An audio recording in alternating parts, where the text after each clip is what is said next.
Ramai orang keliru sebenarnya bila mendengar perkataan dehydrated skin ataupun kulit yang mengalami kekeringan. Mereka keliru dengan dry skin. So what is actually dehydrated skin dan apakah perbezaannya dengan dry skin and apakah yang anda perlu buat sekiranya mengalami dehydrated skin? Kita bincangkan dalam video kali ini.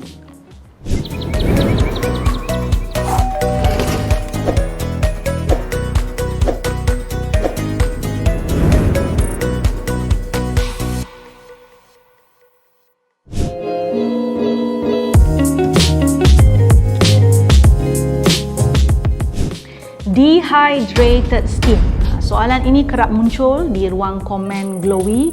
Ramai yang bertanyakan tips untuk merawat kulit yang mengalami kekeringan. This is a very good question actually dan kita akan discuss dengan lebih lanjut. Tetapi sebelum kita bincang tentang cara merawat, apa kata kita faham terlebih dahulu apakah perbezaan utama antara dry skin dan dehydrated skin. Okay. First of all, dry skin adalah jenis kulit lah ya. Bermakna ia adalah keadaan yang genetik yang mana berlaku akibat kelenjar minyak yang tidak aktif ataupun kurang aktif. Bila kelenjar minyak tidak aktif ataupun kurang aktif, maka sebum ataupun minyak semula jadi yang bersifat melembapkan kulit itu tidak terhasilkan secukupnya untuk melembapkan kulit. So apa yang berlaku?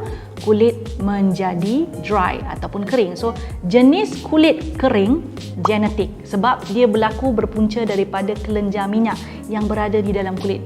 Not much we can do about kelenjar minyak sebab bila kita pakai produk skincare, what we do adalah kita just sapu dekat luar kan. So kita tak boleh ganggu ataupun tak boleh nak buat apa-apa dengan kelenjar minyak.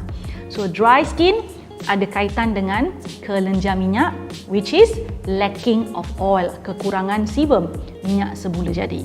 But di sinilah perbezaannya. Bila kita bercakap tentang dehydrated skin, dia bukan sejenis skin type. It is not a skin type. Kalau dry skin is a skin type, tapi dehydrated skin adalah sejenis skin condition. Skin condition bermakna keadaan kulit. Dia bukan jenis kulit, keadaan kulit.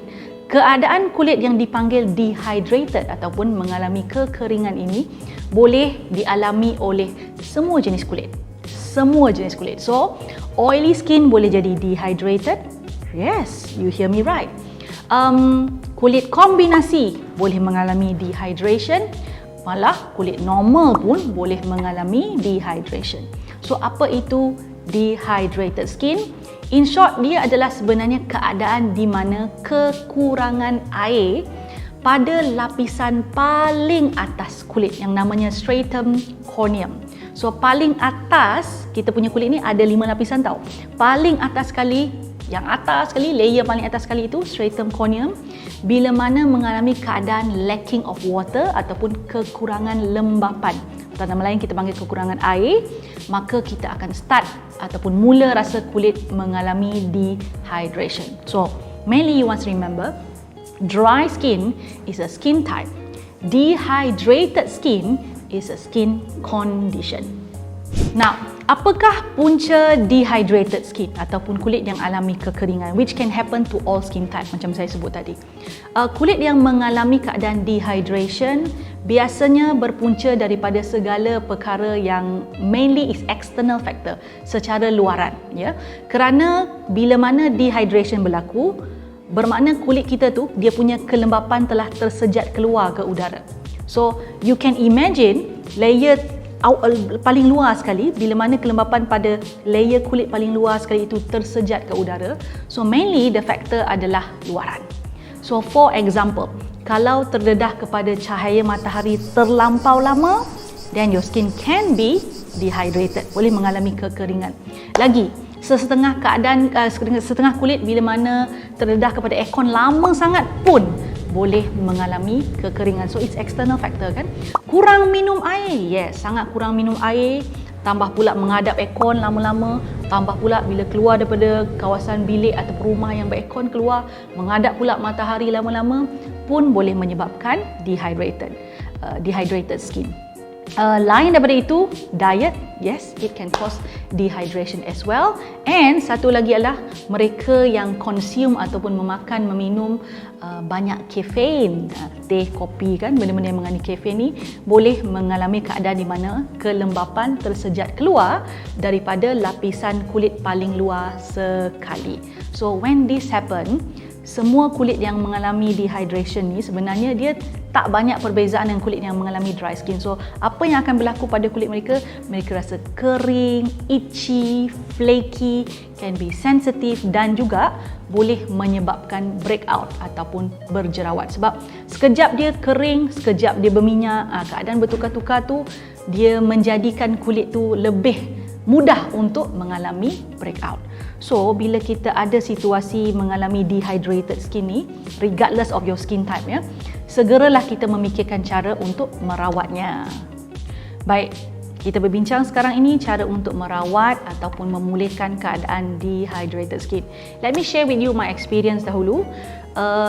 Saya mempunyai kulit jenis berminyak dan sebelum saya mempunyai rutin skincare yang baik, saya memang kerap mengalami dehydrated skin ataupun dehydration pada kulit saya. So I thought ketika itu mungkinkah kulit saya kering, so saya pun keliru jugalah until ketika saya pergi buat one facial, so the esthetician scan my face and he mentioned to me that you are actually mengalami keadaan dehydration. So apa yang saya buat pertamanya adalah saya mengingat kembali apa yang saya tak buat or things that I do or experience yang menyebabkan kulit saya jadi dehydrated. So it's worst experience ever sebab kulit saya oily, kadang-kadang kering, kadang-kadang oily balik, kadang-kadang kering. Kalau tak dijaga memang breakout. Lagi satu, produk salah pun, sebab kulit muka tu kan macam bertukar-tukar kan.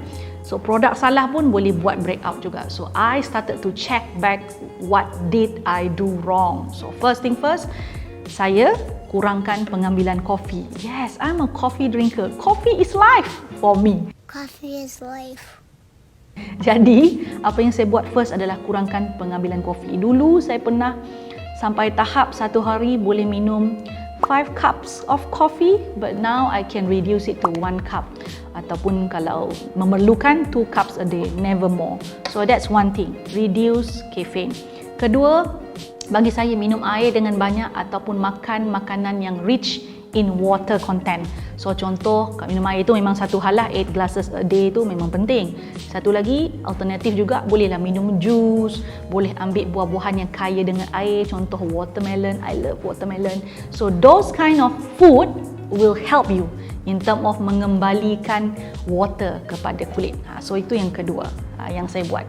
Ketiga, what did I do adalah be aware of environment yang mana saya berada. So, I will go in a room. Kalau saya pergi masuk dalam sesuatu keadaan bilik, saya akan tengok aircon tu tahap nombor berapa suhunya, what kind of suhu menyebabkan kulit saya jadi lebih kering ya.